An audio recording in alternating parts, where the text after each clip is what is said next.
Bonjour, bienvenue dans le studio des experts. Pendant une heure, nous allons passer l'actualité de la semaine en revue, au programme des blocages dans les majorités, également des interrogations sur l'Europe, une dépénalisation pour éradiquer peut-être les trafics et encore une Lèze pas très à l'aise. Pour en parler, 2 élus et 2 experts pour les interroger à mes côtés. Vincent Liévin, journaliste, dont on retrouve chaque dimanche une grande interview dans 7 dimanches. Justement, bienvenue à vous. Bien, merci. Et à vos côtés, Sophie Haine, politologue, chercheur associé à l'Institut Egmont, qui est pour la première fois sur le plateau des experts. Bienvenue à vous, Sophie.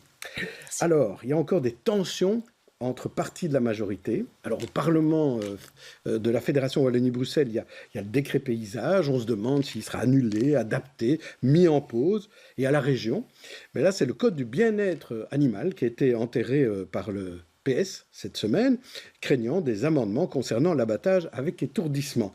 Il reviendra, ce texte, sans doute, après les élections. 2 exemples, mais il y en a d'autres. Mais revenons sur cet enterrement du Code du bien-être qui divise. Le député Défi Jonathan de Patoul, à l'origine du texte sur l'abattage, qui avait été battu au Parlement il y a 2 ans, était dans Bonjour Bruxelles cette semaine et n'entendait pas répondre favorablement à la demande du PS de ne pas évoquer ce sujet de l'abattage.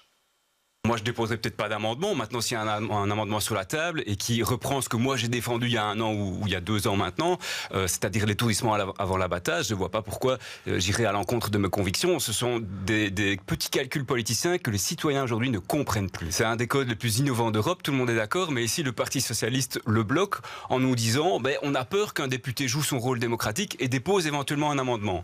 Mais c'est une honte, franchement, c'est une honte pour le bien-être animal, c'est une honte aussi pour la démocratie. Alors Vincent Liévin, finalement, au bout du compte, ce code a bien été enterré puisqu'il n'y a pas d'accord entre les partis de la majorité, on n'en parlera pas.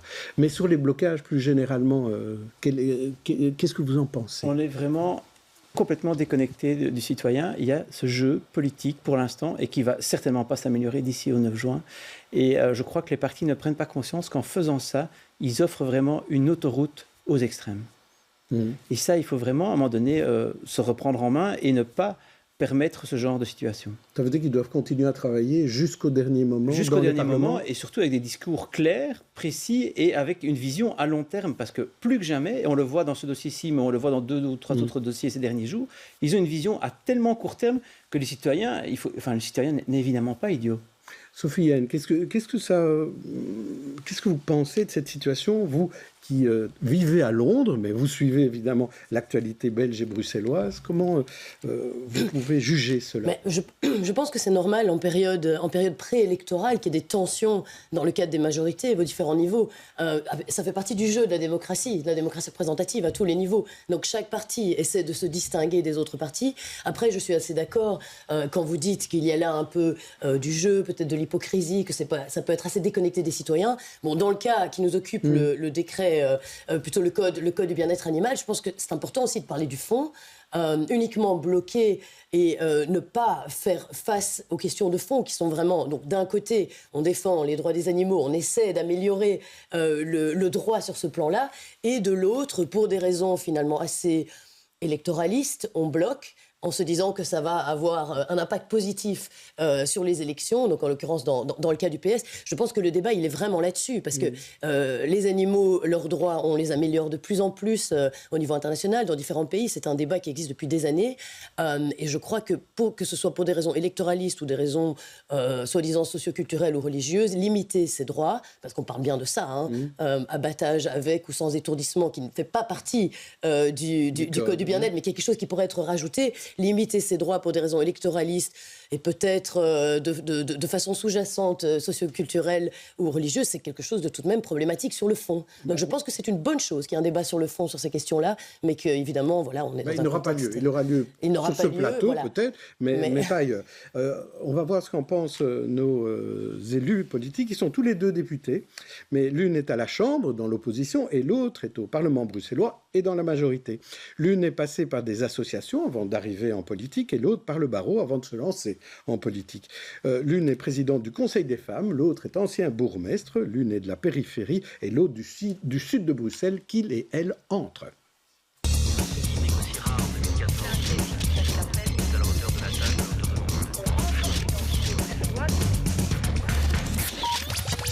Nous accueillons donc Sophie Rohny, députée fédérale Défi, sous le numéro 13, on le sait depuis vendredi, et Marc-Jean Geisels, député bruxellois, PS, Bonjour. et lui sous le numéro 4, on le sait aussi depuis vendredi, puisque vos numéros ont été choisis pour les différents scrutins du 9 juin. On va commencer par vous, Marc-Jean Geisels, parce que il me semble, en préparant l'émission, je me suis rendu compte que le PS était un peu au cœur de tous ces problèmes de blocage. Alors, est-ce que le PS a décidé de bloquer toute une série de textes, que ce soit au Parlement bruxellois ou au Parlement de la Fédération Wallonie-Bruxelles, dans un but électoraliste, ce que disent vos adversaires? Mais j'ai entendu ce qui s'est dit avant, et je ne suis pas tout à fait d'accord sur l'analyse qui est faite, parce que c'est deux situations totalement différentes. À Bruxelles, on a le ministre-président qui est responsable du gouvernement jusqu'au bout de la législature, avec des textes importants qui doivent encore sortir.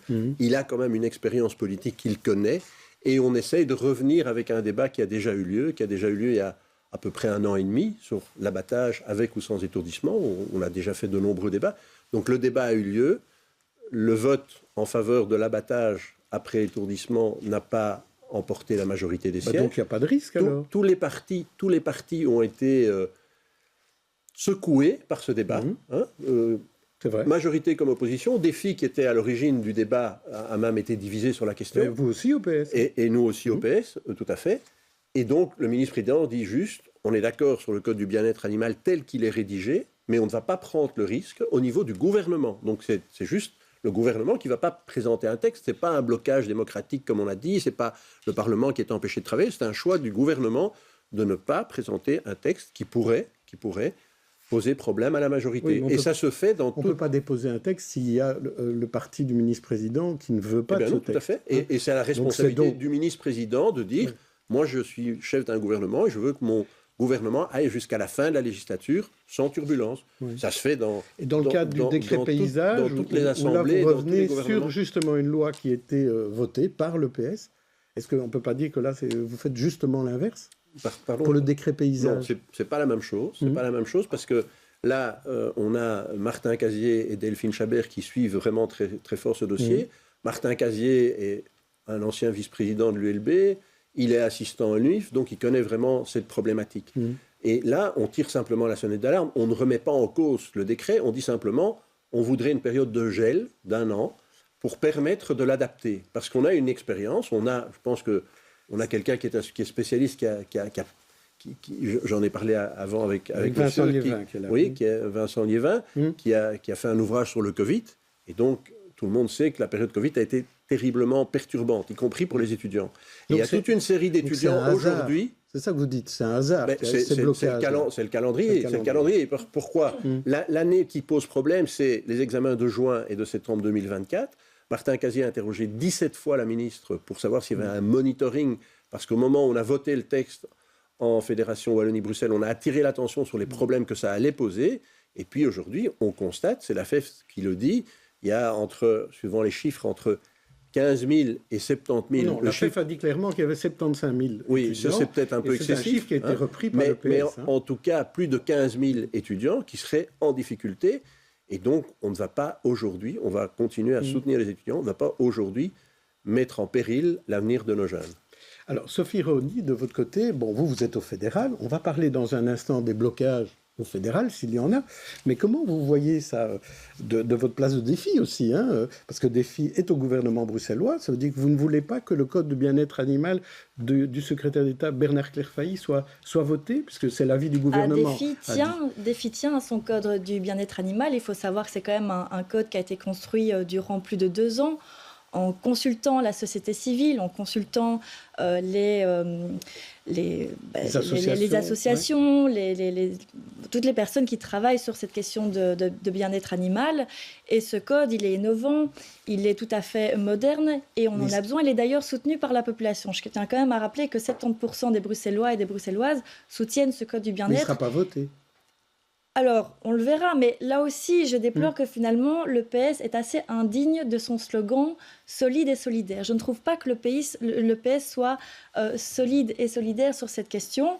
Déjà parce qu'il fait un volte-face par rapport à un texte qu'il a soutenu pas plus tard que l'année dernière, en juillet et en avis en novembre dernier sur les premières et deuxièmes lectures. Il le soutient toujours, hein, le texte. Hein. Mais il craint juste des amendements. Le PS a peur que ce texte évolue. Donc vous avez peur que la démocratie s'exprime. Et donc, quelque part, vous faites primer la particratie sur la démocratie. Et je rejoins tout à fait ce que M. Liévin disait tout à l'heure. Ça va faire le jeu des extrêmes. On sait que les extrêmes risquent d'être surpuissants au lendemain des élections. Et aujourd'hui, en paralysant le Parlement parce que vous ne voulez pas aller, en tout cas, soutenir un texte que vous avez soutenu jusqu'ici, vous leur donnez raison. Et je trouve ça vraiment déplorable parce qu'on a besoin de ce texte, parce qu'il est sérieux et que quelque part, sur la question de l'abattage, il n'y a même pas de problème à avoir sur cette question-là puisque, en fait, le PS revient sur le texte du décret paysage en disant oui, mais il y a un élément nouveau avec le Covid, les chiffres de l'AFEF, etc. Mais justement, soyez cohérents et constatez que pour ce qui concerne le texte relatif au bien-être animal et même la question de l'abattage, il y a là aussi un élément nouveau, à savoir l'arrêt de la Cour européenne des droits de l'homme qui a bien dit expressément que étourdir un animal avant l'abattage ne contrevenait en aucun cas à la liberté de culte. C'est écrit noir sur blanc dans l'arrêt et c'est un arrêt qui a été rendu le mois dernier. Donc si vous tenez compte de certains éléments pour certains dossiers et pas pour d'autres, je ne sais pas si c'est de l'électoralisme ou de la schizophrénie, mais c'est un problème. Il ne faut pas refaire l'histoire. Il faut quand même préciser que quand on a eu ce débat il y a 1 an et demi, on avait expliqué qu'il valait mieux avoir le débat avec le code du bien-être animal et que c'est dommage que le code n'ait pas avancé. Si on a travaillé 2 ans, pourquoi est-ce qu'on a travaillé si tard ? Mais une fois que le débat a eu lieu sur un sujet, qu'on a vu la division que ça a posée à tous les partis, on a aussi, et le chef de gouvernement, il a aussi la responsabilité de mener le gouvernement à bon terme jusqu'au moment des élections. C'est tout ce qu'on dit. Et ce n'est pas une opposition au texte. Je suis désolé, mais je vais revenir sur la Fédération Wallonie-Bruxelles. Il y a quand même un risque que ce gouvernement de la Fédération Wallonie-Bruxelles n'aille pas à son terme à cause de la discussion sur le décret paysage. Donc comment est-ce qu'on peut dire blanc d'un côté et gris-noir de l'autre côté ? Parce que la différence, c'est que le débat sur l'abattage qui risque de revenir, on l'a eu il y a 1 an et demi. La problématique, il y a un élément neuf, la problématique des étudiants, au moment où le texte a été voté, on n'avait pas toutes les données en main et on avait demandé expressément, et la ministre de l'époque s'était engagée à faire un monitoring, ce n'a pas été le cas. Qui n'était, d'après elle, pas possible à ce moment-là.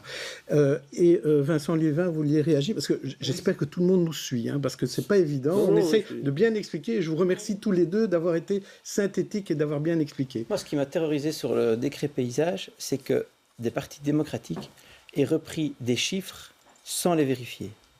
Que les députés aient cité... Vous voulez dire les chiffres de l'AFEF ? Oui, que l'AFEF se trompe, soit, c'est dommage. C'est les étudiants qui sont en train d'étudier, qui devraient quand même vérifier leurs sources.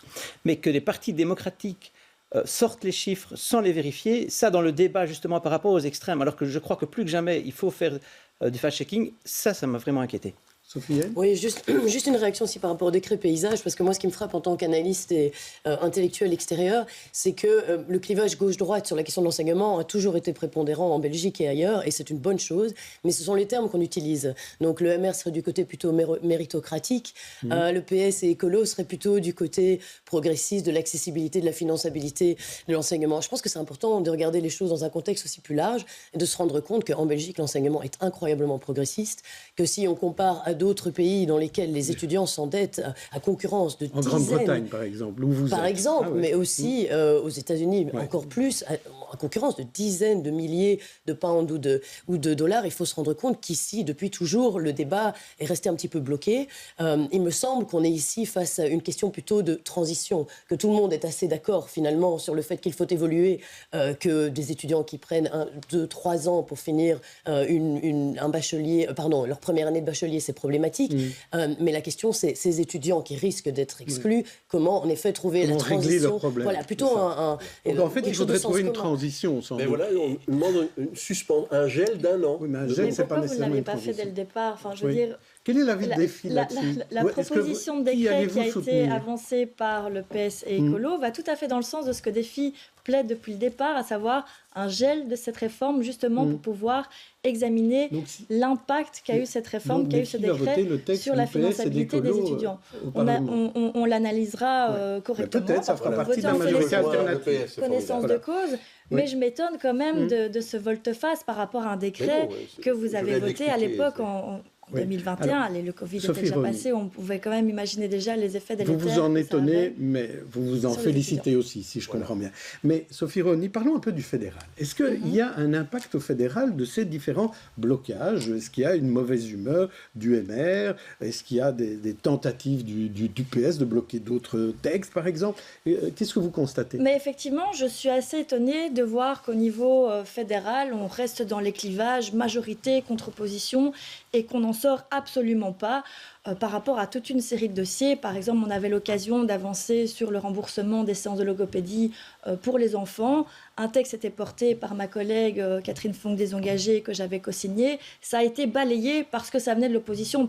On préférait venir avec le même texte mais estampillé Vivaldi. Mais l'essentiel, c'est que ça passe, non? C'est pas fait. C'est pas fait, il nous reste 3 semaines d'activité parlementaire, donc c'est loin d'être fait. Aujourd'hui, est-ce qu'il y a et donc blocages? Il y a des petits jeux politiciens, en tout cas clivage majorité contre opposition, là où au niveau de la région, on semble faire croire que des majorités alternatives peuvent se dessiner, et aussi et surtout que des partis de la majorité assument leurs convictions, quitte à mettre en difficulté leur majorité.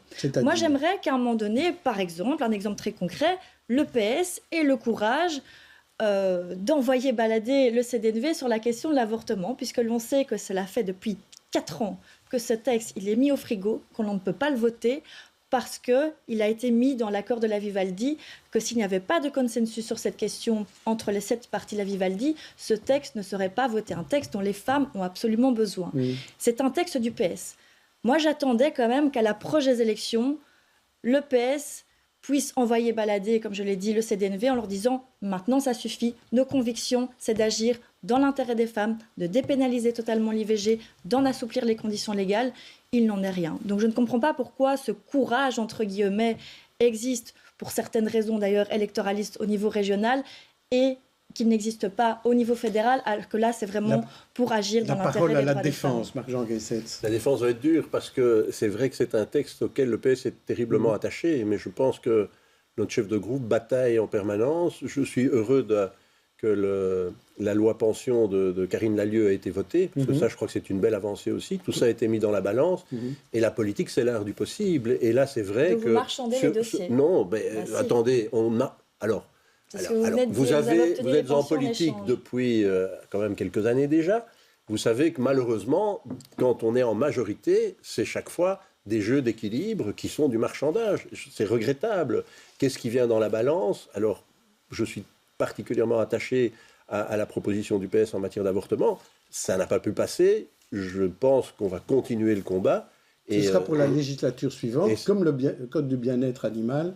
Et voilà, et sur le remboursement en logopédie, je sais qu'à mettre la chaque fois des textes qui sont soutenus par la population, c'est quand même grave. Oui, tout à fait, mais je suis d'accord. Il y aurait des majorités alternatives. Voilà, donc si le poids du PS est renforcé, on sera... voilà, c'est ça. Et surtout que les gens ne votent plus CDNV à Bruxelles. Oui.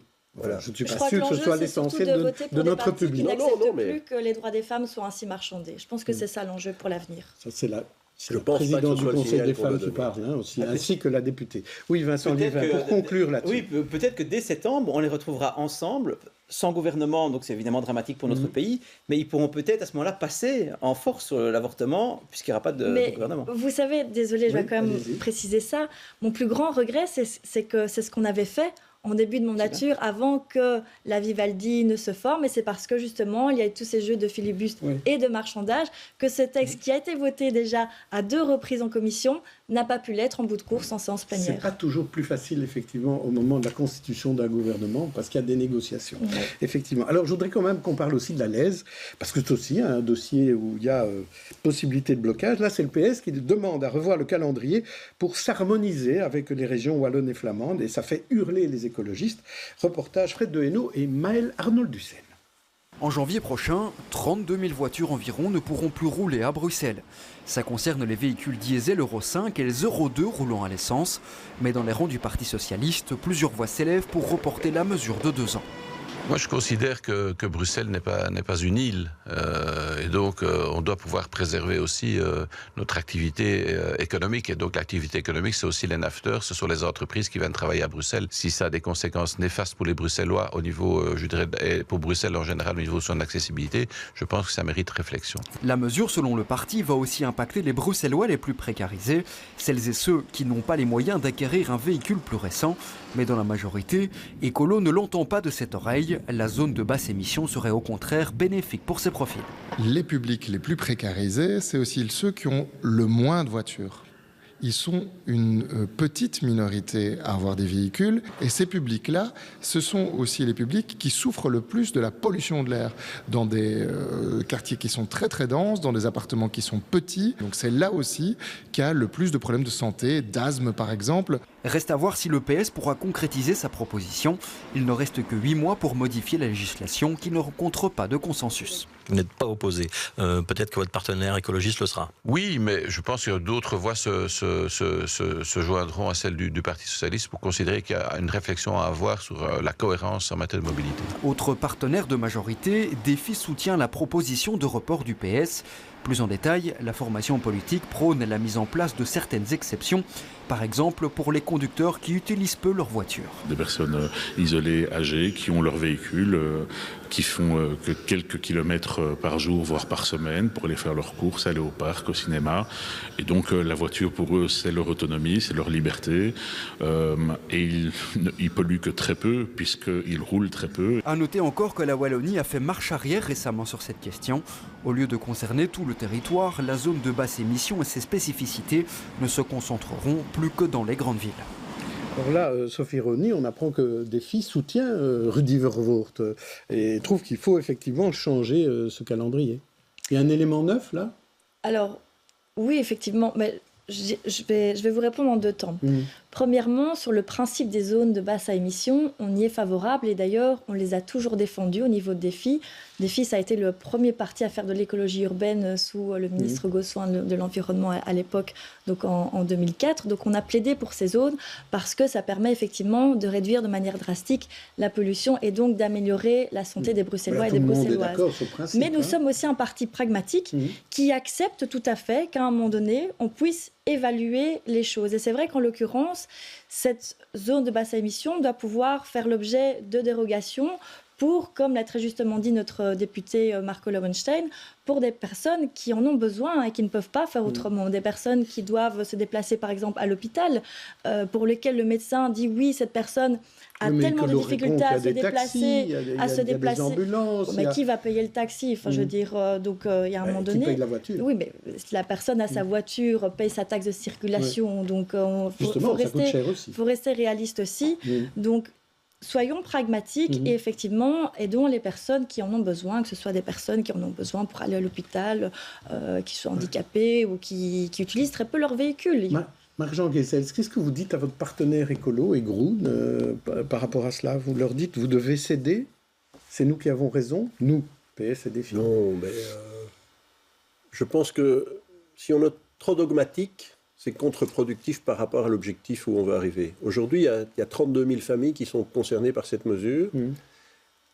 Quand ça a été décidé en 2018, Écolo n'était pas dans la majorité. Donc c'est vraiment un projet qu'on a porté. C'était le CDH, d'ailleurs, c'était la ministre. Oui, tout à fait, mais qui a été porté, c'était un ministre-président socialiste, c'était déjà Rudy Verwoerd. Le Défi était dans la majorité. Donc on a avancé en matière de qualité de l'air à Bruxelles avant même qu'Écolo n'arrive au gouvernement. Il faut quand même le préciser. Donc on est certainement favorable à cette mesure.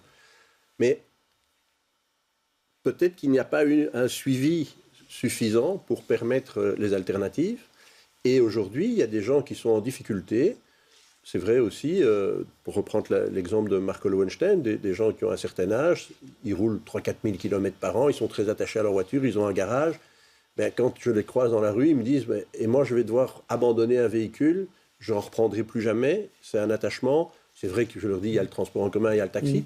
Oui, mais pour ce qu'on pollue très très peu, puisqu'on roule très très peu, est-ce qu'on ne peut pas avoir des dérogations? Il y a aussi des problèmes de familles nombreuses qui doivent Mais vous pensez obtenir cela?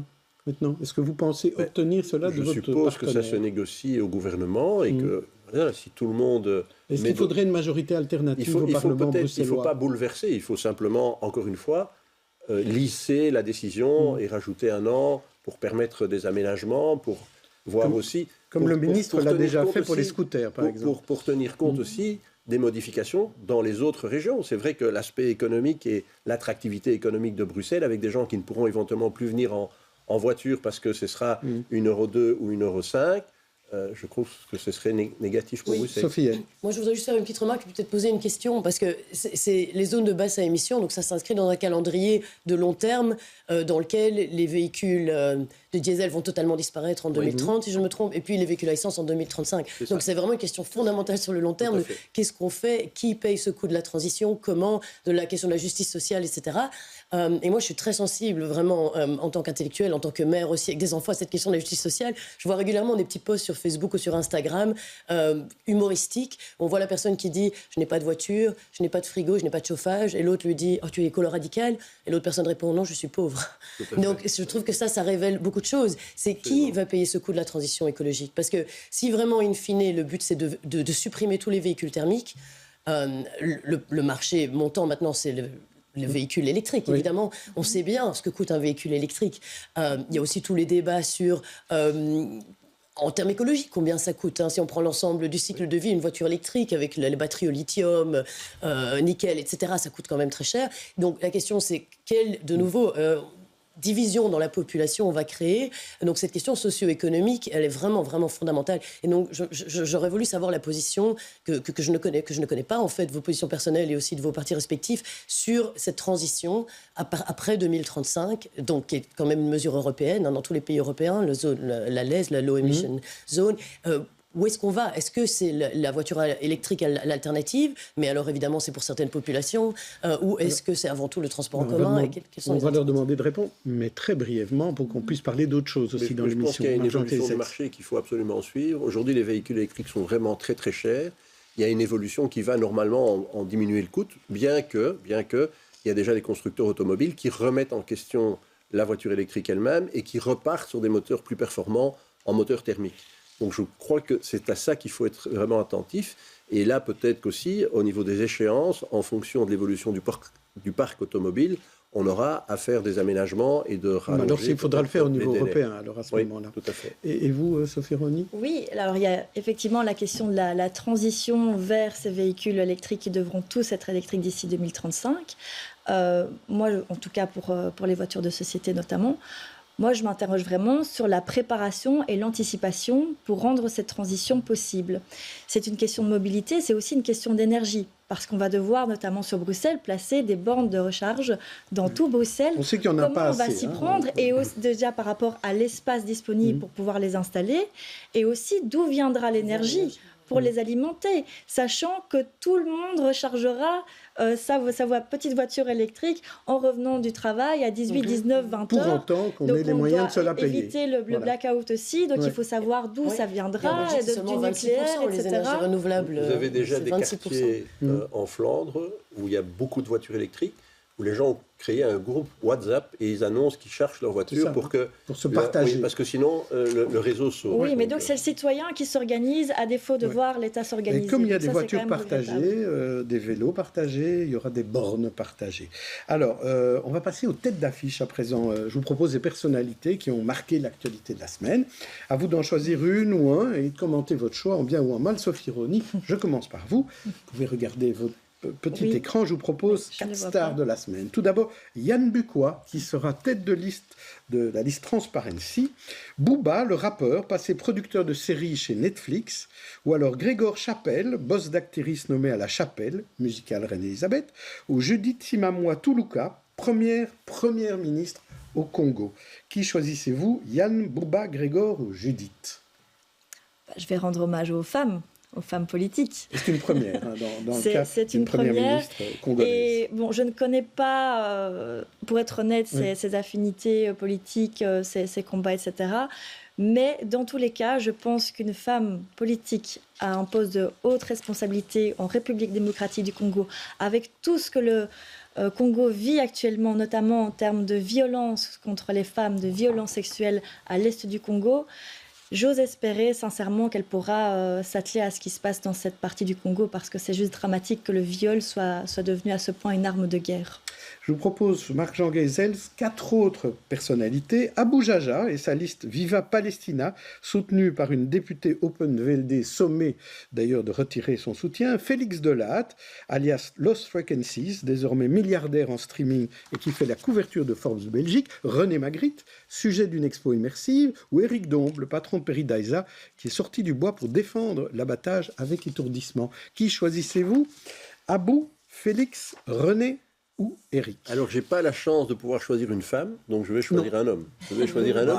Et oui, je ça, vais, manifestement. comme j'aime bien la polémique, je vais choisir Éric Dombe. Parce que j'ai reçu comme parlementaire une lettre en expliquant... moi, j'ai pris une position où, voilà, je ne vais pas m'en cacher, où j'ai voté contre l'abattage avec l'étourdissement imposé.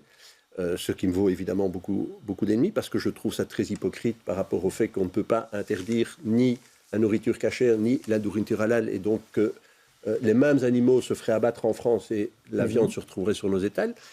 Et donc, la première réaction que j'ai eue quand j'ai vu Éric Dombe, j'ai dit, mais lui, et quelqu'un me l'a dit, mais il rentre dans le débat, mais lui, il enferme les animaux. Est-ce que c'est vraiment prendre soin des animaux, que des animaux sauvages, parce que c'est un zoo, Peridaisa, inévitablement. Est-ce que c'est bien ou pas? Voilà. Donc c'est une question. Alors je me suis dit, est-ce que je vais polémiquer avec lui? Et puis je me suis dit, je vais pas. Ben, c'est pas la même chose, mais voilà, il y a quand même une position. Il y a quand même une position très claire de Gaïa contre l'enfermement des animaux sauvages, en disant, on n'a pas à mettre des animaux sauvages dans les parcs et on n'a pas à les visiter. Vous recevez beaucoup de courriers? À ce propos-là, 5 ou 6 000 mails, à mon avis. Depuis le début des discussions. Depuis 15 jours. Ah, depuis 15 jours. Oui. Ah oui. Donc ça, c'est énorme, effectivement. Mais c'est une campagne organisée par Gaïa, d'ailleurs. Sophie Rony, je vous ai coupé quand vous parliez du halal. Je disais juste que de refuser un argument en raison de ce que fait une personne, je trouve que c'est plus un argument de forme plutôt que de fond. La viande halal étourdie existe. Elle est par exemple commercialisée en Malaisie et dans d'autres pays qui pratiquent quand même un islam assez rigoriste. Donc, c'est pas un argument. Non, mais l'ayatollah de Khomeini d'Iran accepte d'étourdir les animaux avant l'abattage. Donc ça prouve quand même que ça n'a rien à voir avec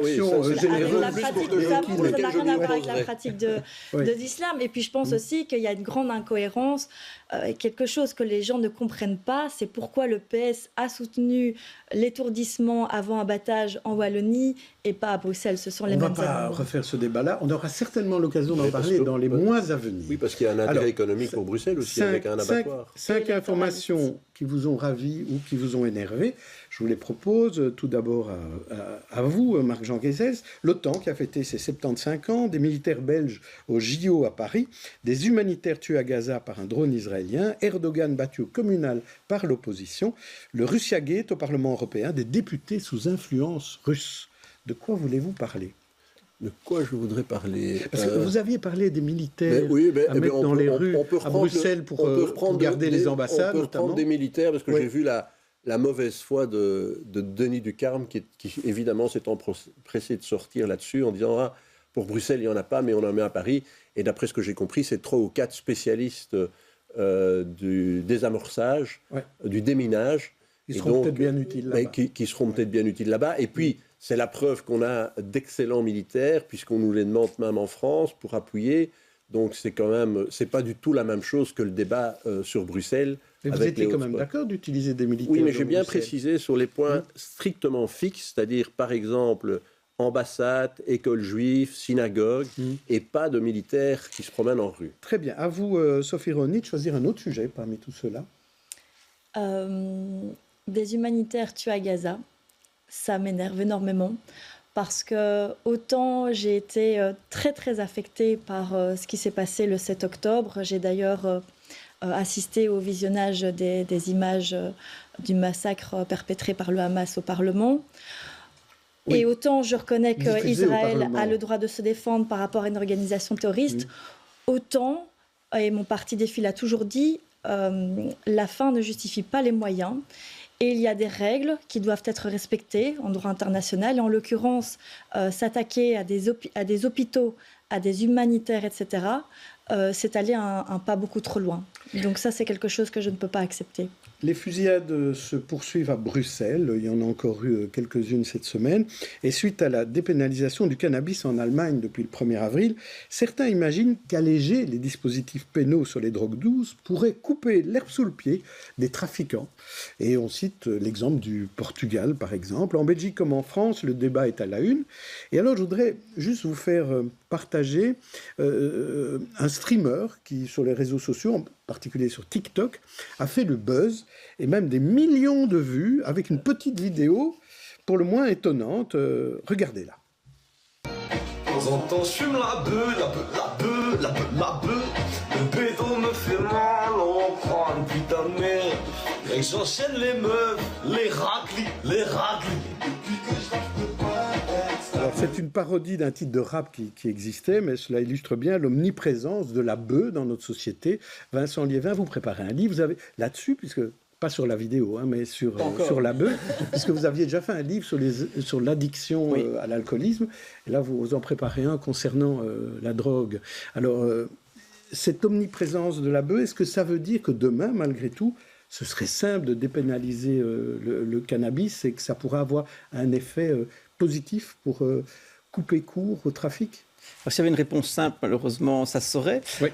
J'ai rencontré plus d'une 50aine de personnes, différents acteurs, et c'est vrai qu'au niveau de la police, par exemple, on se rend compte que sur le terrain, ils arrivent à quelque chose de... Enfin, c'est impossible pour eux d'arrêter tout le monde, surtout d'autant plus quand ils sont relâchés dans les heures qui suivent. Mmh.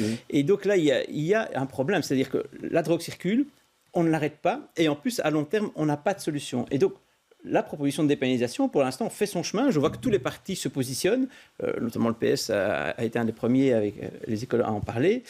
Il faut absolument trouver une solution durable dans ce dossier et surtout qui permet de remettre les moyens sur la prévention, parce qu'en fait, c'est ça le plus important, c'est que les jeunes, dès 10 ans, et je vois qu'il y a des parents qui viennent sans doute de tomber de leur fauteuil quand j'ai dit 10 ans, mais qu'entre 10 et 12 ans, il y ait un premier contact pour se dire qu'est-ce que c'est le cannabis? Est-ce que c'est dangereux? Avant 25 ans, c'est pas bon pour le cerveau.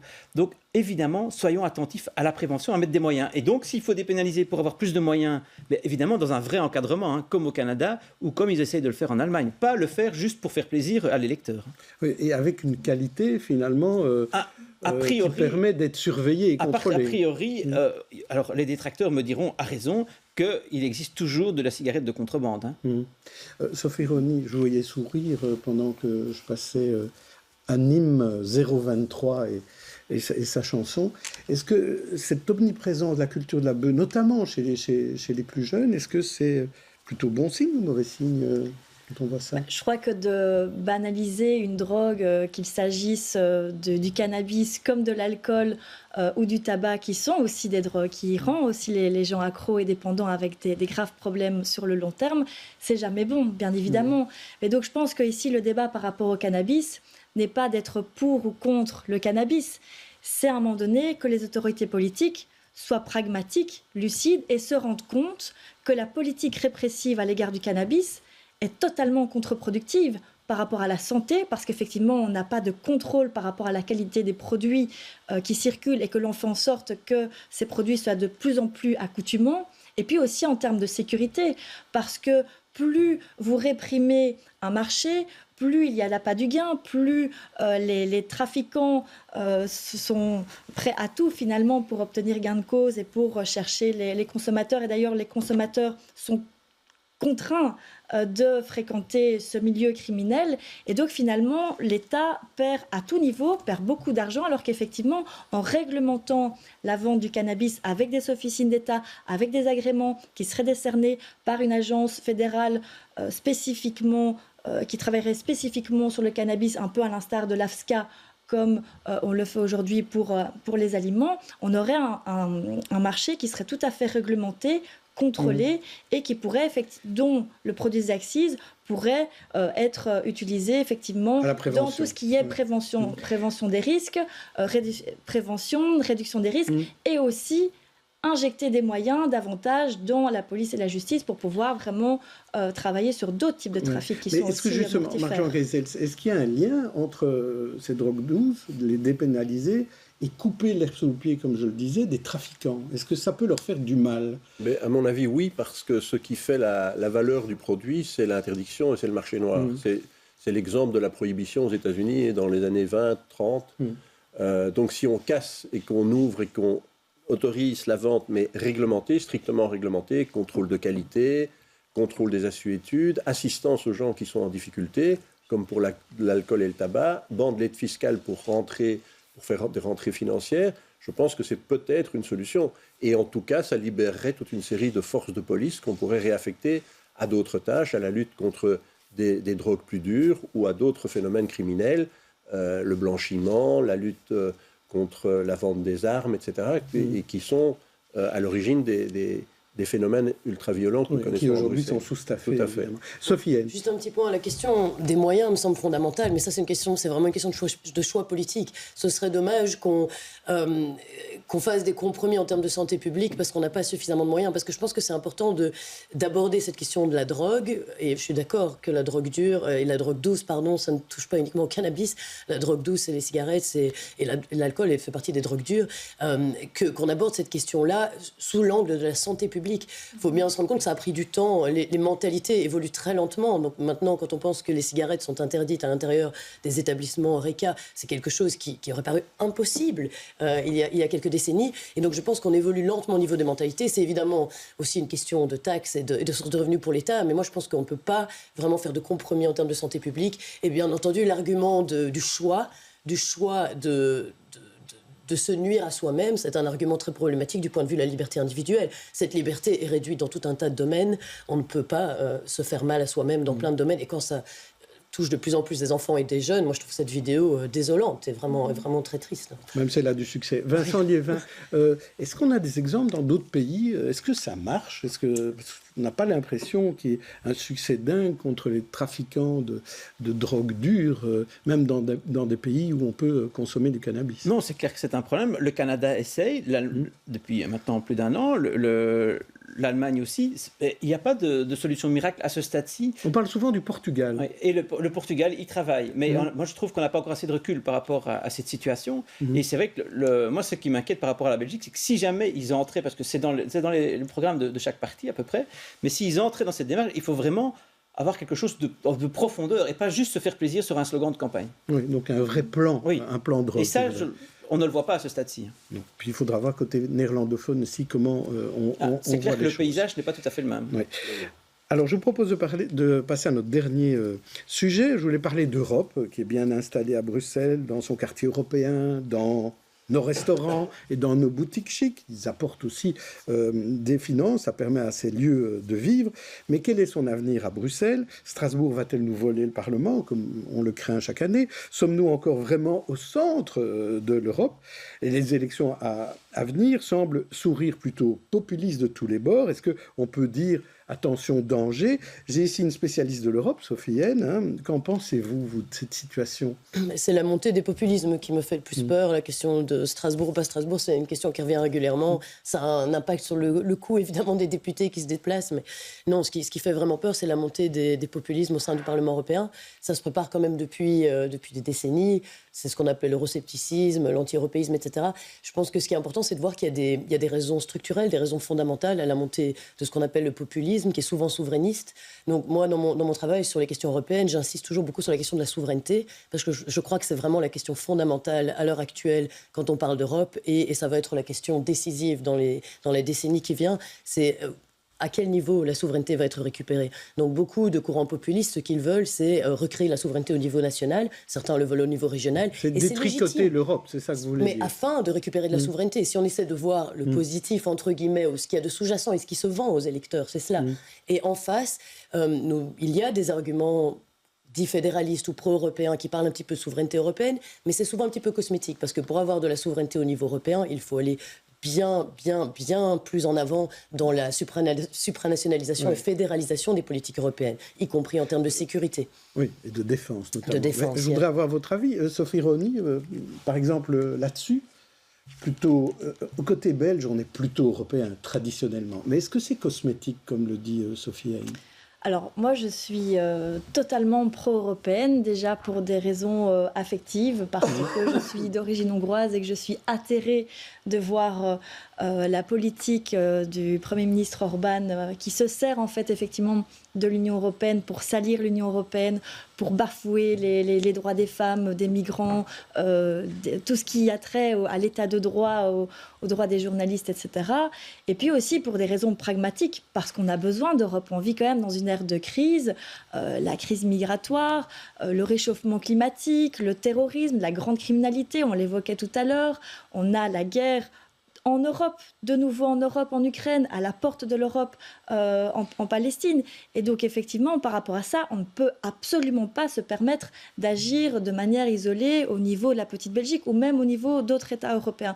Donc, on a tout intérêt à agir ensemble, mais pour cela, il faut redonner un sens à l'Europe en simplifiant, par exemple, l'Europe. On voit qu'aujourd'hui, il y a un texte sur la restauration de la nature qui est bloqué par le Conseil de l'Union européenne parce qu'il faut l'unanimité des États membres, alors qu'il a été en amont, il a été soutenu par le Parlement européen. Donc on se dit, mais c'est quoi ce truc en fait ? Donc on doit pouvoir simplifier les institutions européennes pour que les citoyens européens reprennent confiance dans le projet européen et aussi, comme je l'ai dit, lui redonner du sens. Par exemple, nous, ce qu'on plaide au niveau défi, c'est de mettre en place un marché commun du renouvelable pour justement mutualiser les énergies renouvelables là où elles se trouvent, le vent dans le nord, les panneaux solaires dans le sud. Et les centrales nucléaires au centre. On a commencé avec le charbon et l'acier, qu'on aille vers le renouvelable aujourd'hui. Historiquement, vous avez raison. Marc-Jean Guesset, vous qui vous nous disiez que vous rencontrez beaucoup de gens et qui vous donnent des avis, est-ce qu'il vous parle souvent de l'Europe ? C'est une institution qui est très loin du citoyen. Je crois que c'est ça son problème. Et les gens ne se rendent peut-être pas toujours compte de l'intérêt. Mais dont on a un phénomène historique récent, c'est de voir ce qui se passe en Grande-Bretagne aujourd'hui.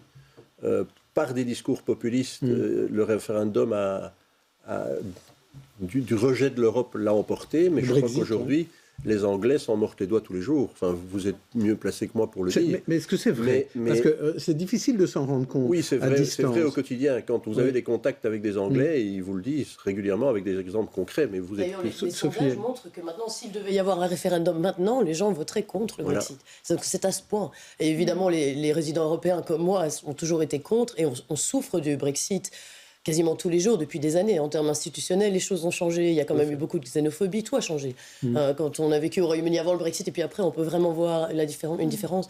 Mais si je peux juste dire un tout petit point sur la question de la démocratie, parce que vous avez tous les deux mentionné... Je voulais continuer en disant que comme c'est une institution assez loin du citoyen, les gens qui voter pour des partis qui rejettent la politique, c'est des partis extrêmes, vont voter sans grand intérêt, et ils vont voter massivement, à mon avis, pour ces partis d'extrême droite. Et là, je crains qu'en effet, les partis d'extrême droite, dans un nombre important de pays européens, sortent premiers pour les élections européennes. Et ça risque d'un peu bloquer le Parlement européen. Et ça risque en plus d'un peu bloquer le Parlement européen. Et en plus, on voit, c'est le cas des députés Rassemblement National à l'Europe qui sont tout à fait absents ou tout à fait inexistants dans les débats. Ils viennent de temps en temps se montrer et ils touchent le chèque à la fin du mois sans travailler au quotidien. Mais oui, c'est ce que les politologues appellent le vote du cœur. Au niveau européen, depuis que le Parlement européen existe, quasiment, c'est le vote du cœur et pas le vote utile. Voilà. Donc c'est vraiment le vote, parfois le vote sanction, mais surtout le vote du cœur, de l'émotion.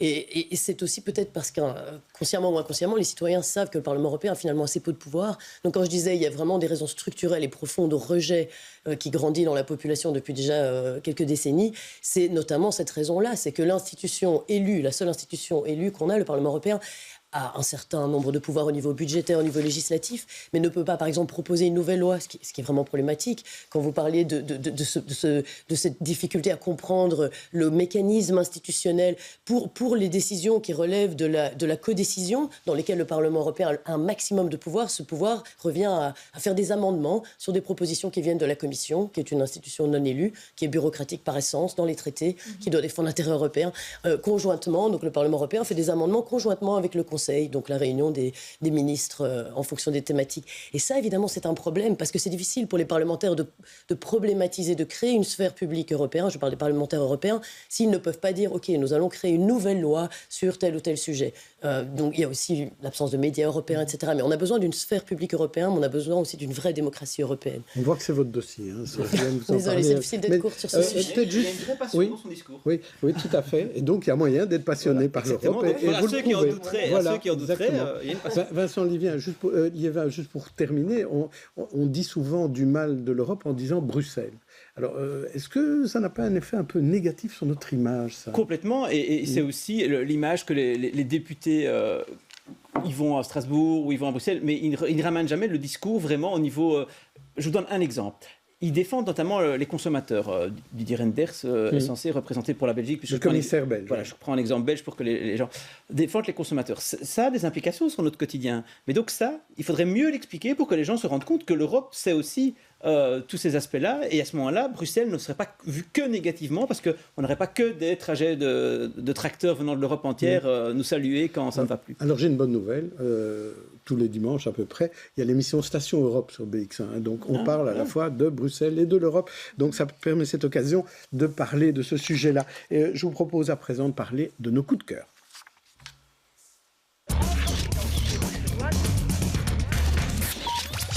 Vincent Livin, on revient à vous et on va parler du grand rendez-vous de ce début avril. C'est la Foire du Livre qui a démarré mercredi soir. Si vous voulez rencontrer des passionnés de l'Europe, puisque Mme Heinz sort un livre on va en parler dans un défendra à la mais fin vous aussi, hein, vous avez des livres. Moi aussi, mais surtout plein de passionnés, c'est-à-dire des gens qui écrivent, que ce soit des mangas, des bandes dessinées, des livres plus ou moins sérieux. Mme François Hollande y était hier, si je me souviens bien, pour un débat sur l'Europe, justement, avec un livre illustré. Et donc, je crois que c'est une occasion de rencontrer plein de passionnés et un monde créatif. Et donc, je vous invite à aller à la Foire du Livre encore aujourd'hui et demain. Alors, c'est Tour et Taxi, hein, la Foire du Livre, la guerre maritime. Sophie Haine, vous, il y a un livre, vous avez tout à fait, sorti un livre. Coup de cœur également, c'est un peu narcissique de montrer mon propre ouvrage. Mais je vous ai autorisé à le faire, donc il n'y a pas de problème. Défense européenne pour les citoyens, souveraineté, démocratie, état de droit, qui s'inscrit dans la suite de 2 ouvrages sur la souveraineté européenne. Et je serai à la Foire du Livre pour un débat le dimanche à 11h, avec d'autres auteurs chez Couleur Livre. Et de manière générale, mes coups de cœur, c'est toujours les lectures. Donc j'encourage tout le monde à lire. Il y a de quoi lire à la Foire du Livre et il y a des débats, donc il y a aussi des débats intellectuels intéressants. Alors moi, je voulais vous parler d'une belle histoire. C'est l'histoire de ce livre-là. Alors je ne sais pas si vous allez le reconnaître. Je vais vous raconter ça. C'est d'ailleurs grâce à la Foire du Livre que je vous en parle. Lors de l'inauguration, Philippe Claus, le bourgmestre de Bruxelles, a raconté une histoire lors de son dernier voyage en Ukraine. Il en parlait parce qu'il y a un auteur ukrainien qui était le grand invité de la foire. Il a rencontré un éditeur qui lui a dit qu'il adorait la bande dessinée belge et qui regrettait de ne pas pouvoir traduire un livre de François Skeuten et Benoît Peters, Bruxelles, en ukrainien, parce qu'il n'y avait plus de papier, il n'y avait plus moyen de sortir le livre. Et Philippe Claus a demandé à Thomas Pitals, qui est propriétaire d'une galerie de bande dessinée Champaka, de voir s'il ne pouvait pas aider. Et Thomas Pitals a permis donc de sortir ce livre en ukrainien. Alors, on reconnaît donc la patte de François Skeuten, mais c'est Bruxelles écrit en cyrillique, donc en ukrainien. Et donc, grâce à cela, ce livre existe pour les Ukrainiens. Donc, il parle peut-être de Bruxelles en ce moment, en lisant Bruxelles en ukrainien. Je vais vous proposer tous les deux de nous dire ce qu'il y a à faire peut-être de votre côté ce dimanche, par exemple, demain dimanche, Marc-Jean Guézels. Je passerai à la Foire du Livre, mais dimanche, de Bruxelles la fierté, l'Union Saint-Gilloise joue en play-off contre Bruges, et donc je serai au stade. Le cercle de Bruges, hein. Et vous, Sophie Réauny ? Alors, Foire du Livre, c'est déjà fait. J'étais à l'inauguration ce mercredi. Mais je sais que mon colistier Michel Claes a prévu de s'y rendre, puisqu'il fait des dédicaces. Il écrit aussi beaucoup. Et donc, peut-être aller le soutenir, mais aussi aller à la rencontre des électeurs, parce que c'est vraiment dans ces moments-là que je puise mon énergie. Et puis, je vous donne, il y a aussi 2 rendez-vous de commémoration dimanche. Il y a les 30 ans du génocide des Tutsis au Rwanda, et il y a les 6 mois du massacre du 7 octobre dont vous parliez tout à l'heure, et de la prise d'otages israéliens par le Hamas, point de départ de la guerre horrible et meurtrière dont on a parlé. En tout cas, merci à vous tous et à vous toutes d'être venus nous parler dans Les Experts. La semaine prochaine, ce sera une émission spéciale Experts avec des petites listes elles se plaignent souvent qu'on ne les entend pas, eh bien, pourront participer aux experts la semaine prochaine. D'ici là, bonne fin de week-end à tous et à toutes.